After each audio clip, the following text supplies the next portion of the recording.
Spiritual ஜோதிடம் TV நேயர்களுக்கு அன்பான வணக்கம்.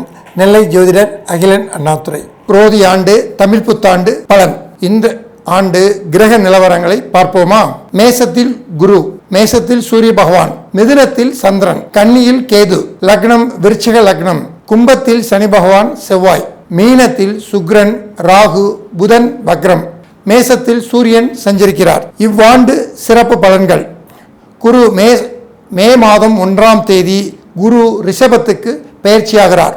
இதேபோல் செவ்வாய் சனி இந்த ஆண்டு சேர்ந்திருப்பவர்கள் சனியும் இவ்வாண்டு மீனத்துக்கு சென்று விடுவார். இனி 12 ராசிக்கான ராசி பலனை பார்க்கலாமா? குரோதி வருடம் தமிழ் புத்தாண்டு பலன். விருச்சிக ராசி நேயர்களே, இவ்வாண்டு பிறக்கும் பொழுதே உங்கள் லக்னத்தில்தான் இவ்வாண்டு பிறக்கிறது. உங்கள் லக்னாதிபதி கேந்திரம் பெற்று 4ஆம் இடத்து அதிபதியான சனி பகவானுடன் இணைகிறார். விருச்சிக லக்னத்துக்கு சனி பகவான் 3, 4 உடையவர். விருச்சிக லக்னத்துக்கு செவ்வாய் லக்னத்துக்கும் 6 உடையவர். அப்போ விருச்சிக ராசி, விருச்சிக லக்னம், லக்னமே ராசியாகவும் ராசியே லக்னமாகவும் இரண்டும் இவ்வாண்டு ஒன்றாக அமைவது மிக மிக சிறப்பு. விருச்சிக ராசிக்காரர்களுக்கு ராசியாதிபதி செவ்வாய் கேந்திரத்தில் அமைவது மிக மிக சிறப்பு. பாவர்கள் கேந்திரம் பெறுவதும் சுபர்கள் திரிகோணம் பெறுவதும் ஒரு அற்புதமான அமைப்பு. இதேபோல் விருச்சிக ராசிக்கு 5ஆம் இடத்து அதிபதி குரு பகவான் 6இல் அமர்ந்துள்ளார். இவர் தற்சமயம் 6இல் இருந்தாலும் மே 1ஆம் தேதி கேந்திரஸ்தானமான 7இல் அமர்ந்து உங்கள் ராசியை பார்க்க போகிறார். இது ஒரு சிறப்பு அமைப்பு. மே 1க்கு மேல் விருச்சிக ராசிக்காரர்களை கையில் பிடிக்க முடியாது. நண்பர்களால், மனைவியால், கூட்டு தொழிலால் மிகவும் ஒரு அற்புதமான வாய்ப்புகள் உங்களுக்காக காத்து கொண்டிருக்கிறது.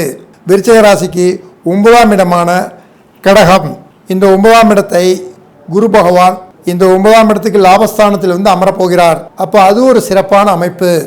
அப்போ 1, 5, 9 மிகவும் சிறப்பாக இருக்கக்கூடிய ராசிகளில் விருச்சிக ராசி நபர்களும் ஒருவர். இந்த விருச்சிக ராசிக்காரர்கள் மிகவும் சிறப்பாக இருக்கக்கூடிய காலம் மே 1க்கு மேல் குருப்பெயர்ச்சிக்கு பின்பு மிகவும் சிறப்பான காலம். இந்த ஆண்டு பிறக்கும் பொழுதே உங்களுக்கு சிறப்பாக தான் உள்ளது. ஏனென்றால் குரு பகவான் மேசத்தில் இருந்து 5ஆம் பார்வையாக சிம்மத்தை பார்க்கிறார். அப்போ விருச்சிக ராசிக்கு சிம்மம் வந்து 10ஆம் இடம். இவ்வாண்டு பிறக்கும் போதே உங்கள் தொழில் ஸ்தானம், வெற்றி ஸ்தானம், ராஜ்யஸ்தானத்தை குரு பார்வையில் இருக்கிறதுனால நீங்கள் நினைத்தது அனைத்தும் நடக்கும், வெற்றிகள் கிட்டும், எல்லா பிரச்சனைக்கும் தீர்வு உண்டு. அப்போ விருச்சிக ராசிக்காரர்கள் எந்த காரியத்தையும் பதறாத காரியம் சிதறாது என்பார்கள். நீங்கள் எடுக்கும் முயற்சி ஒவ்வொன்றும் வெற்றி மேல் வெற்றி குமியும். குரு பயிற்சிக்கு பின்பு மிகவும் மிக மிக அற்புதமான காலம். வெகு தொலைவில் இல்லை. மே 1ஆம் தேதி உங்கள் ராசிக்கு கேந்திரம் பெறக்கூடிய குரு உங்கள் ராசியை நேராக பார்க்க போகிறார். 9ஆம் பார்வையாக சனி பகவானை பார்க்கிறார். இது மிக மிக சிறப்பான காலம். சனி பகவான் வீட்டை பார்க்கிறார். அப்போ இந்த மாதிரி காலங்களில் நாம் எடுக்கும் முயற்சி அனைத்தும் வெற்றிகரமாக அமைந்து மிகவும் சிறப்பான ஆண்டாக இது அமையும்.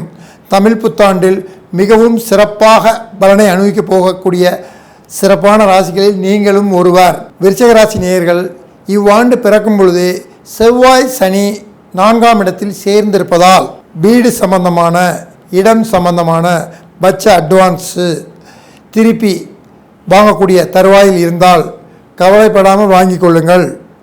இது உங்களுக்கு மீண்டும் ஒரு சிறந்த ஒரு பாக்கியத்தை தரும். வேறு ஒரு நல்ல மனை, நல்ல ஒரு வீடு அமையும்.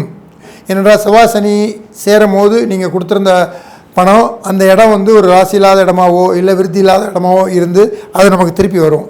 அந்த செவ்வாய் வந்து நவுண்ட உடனே திருப்பி நல்ல இடம் அமைஞ்சு சிறப்பாக அமையக்கூடிய அமைப்பு இருக்குது. அதனால் தயங்க வேண்டாம். விருச்சிக ராசிக்கு 9ஆம் இடமான சந்திர பகவான் திருவாதிரையில் சஞ்சரிக்கிறார். இப்போ திருவாதிரைன்னா நடராஜர். இப்போ விருச்சிக ராசிக்காரர்கள் எடுக்கும் ஒவ்வொரு செயலும் நல்ல விதமாக நடக்க வேண்டும் என்றால் இவ்வாண்டு நடராஜர் வழிபாடு செய்தால் அனைத்திலும் உங்களுக்கு வெற்றி கிட்டும். சிதம்பரம் நடராஜர் செல்வது மிக மிக உத்தமம்.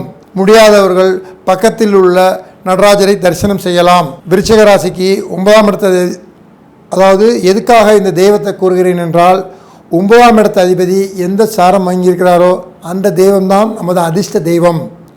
அப்போ விருச்சிக ராசிக்கு 9ஆம் இடத்து அதிபதி திருவாதிரையில் நிற்கிறார். திருவாதிரை என்றால் நடராஜர், சிவன்.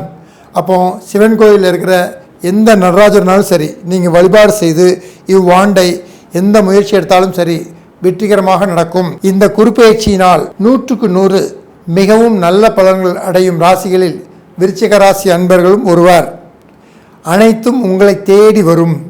நீங்கள் எதையும் தேடி செல்ல வேண்டாம். மிக அற்புதமான ஒரு அமைப்பு. அந்த அமைப்பில் இந்த ராசி பலன் வருவதால், இந்த ஆண்டு ராசி பயிற்சி குரு பயிற்சி அமர்வதால் மிகவும் சிறப்பான ஒரு ஆண்டாக உங்களுக்கு அமையும். குருப்பெயர்ச்சி உங்களுக்கு மிக மிக ஒரு உன்னதமான ஒரு பலனையும் ஒரு பொற்குவியலையும் தர காத்து கொண்டிருக்கிறது. இதை சிறப்பாக அமைய நான் சொன்ன வழிபாடை எடுத்துக்கொள்ளவும். நன்றி, வணக்கம்.